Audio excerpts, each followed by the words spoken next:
Баршаңызға сәлем. Бүгінгі біздің тақырыбымыз қайтадан өткен сабақтағы біздің жалғастырып жатқан past simple сабағымыз. Бүгін біз сол жерде ed жалғаулар қосылған кезде қалай айтылатынын деген жерге келген болатынбыз. Егер де сіз ол сабақты көрмеген болсаңыз, алдыңғы сабаққа қарай баруыңызды сұраймын.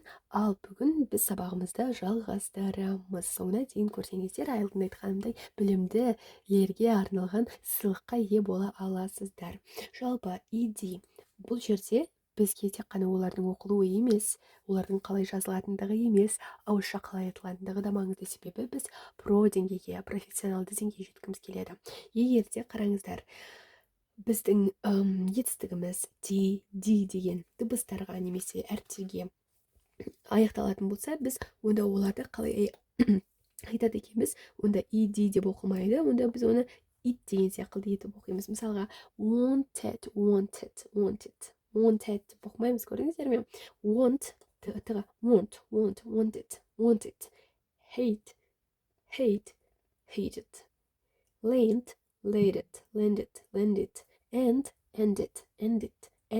ended.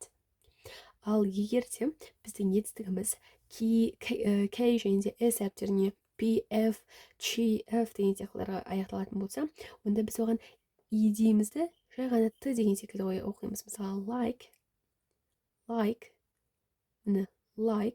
едінің алдындағы қараймыз, мына әріп емес, едінің алдындағы, и дегеннің алдындағы қараймыз.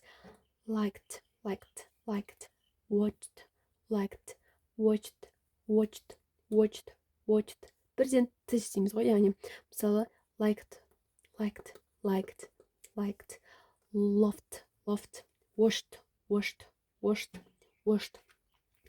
Енді біз олардың қолдану жағдайларына келейік.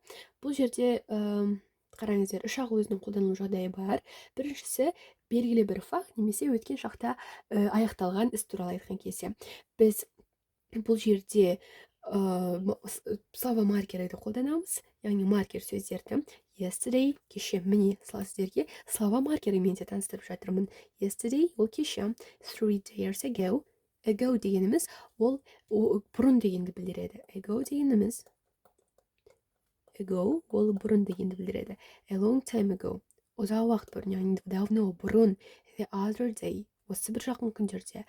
Last week, ал last дегеніміз бұл жерде last week дегеніміз алдыңғы, мысалға аптада деген секілді білдіреді. Алдыңғы дегенді білдіреді. Немесе соңғы аптада.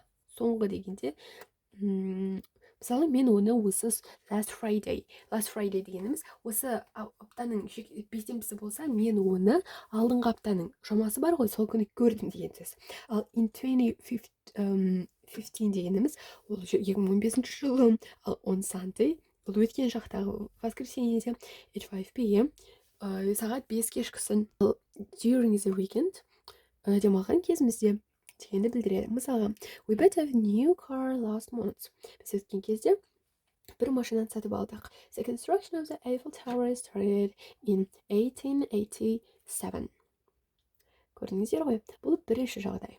Екінші жағдай, егер де жағдайлар бірінен кейін бірі болып жатса, қолданады екенбіз. Яғни белгілі бір ретілікпен болып жатыр былай. Бұл кезде біз әдебиеттерде көре алғанбыз, белгілі бір оқиға бірінен кейін бірі бұлай болып жатқан кезде, бір оқиға болды, бір оқиға болды. I woke up, put on my suit and drove to work. Мен тұрдым, киімімді кидім, және жұмысқа кеттім. Бұл бірінен кейін бірі, бірінші, екінші, үшінші болып кетіп келе жатыр. The day my father came home, checked his mailbox and started his workout. Сол күні әкем келді, почтасын тексерді, және де жұмысқа кірісті. Ал үшіншісі, белгілі бір уақыт аралығында период сайын қайталанып отыратын белгілі бір әдеттер, істер. Бұл жерде егер де сіз үнемі жиі жасап тұратын болсаңыз, белгілі бір нәрсені бұрын жасап, бірақ та егер де қазір жасамайтын болсаңыз, бұл кезде past simple қолданылмайды. Бұл кезде used to do дегенді қолданады.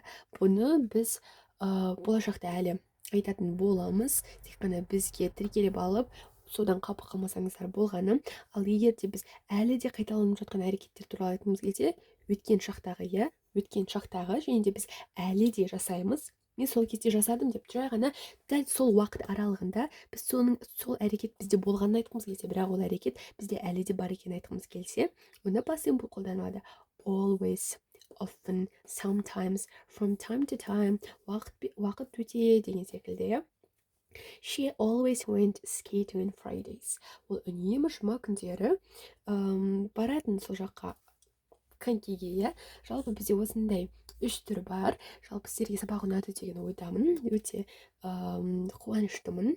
Сабақты соңына дейін көргенім үшін және де сізге берген сыйлығым, біз алдын сабақта өткенде irregular verbs деген бар. Бұл өте маңызды, бірақ та негізі өте оңай, бірақ та оның жинақталған файл түрін табу қиын. Ал егер де сіз сол файл түрін алғыңыз келетін болса, онда инстаграмда біздің айтпақшы бір жаңадан бастаған бизнесіміз бар. Сол жерде түрлі шақыртуларға тапсырыс берсеңіз болады. Сол жерде шақыр дизайн деген инстаграмымызға тіркеліп, және де соңғы посттардың барлығына лайк басатын болсаңыз, және біздің директімізге 120 деп жіберетін болсаңыз, онда мен сізге 120 етістіктің verb 1, verb 2, verb 3 етістіктің 3 түрін толығымен бірден тегін жіберетін боламын. Тек қана осы шарттарды орындасаңыз болғаны. Олай болса, бүгінгі сабақ ұнады деген ойдамын. Осындай түрлі ұсыныстарды, сабақтарды, рухани байлығыңызды арттырғыңыз келсе, біздің арнаға қосылыңыздар. Біз сіздермен үнемі біргеміз, және де осыны бірге үйреніп дами береміз. Келесі жүздескенше.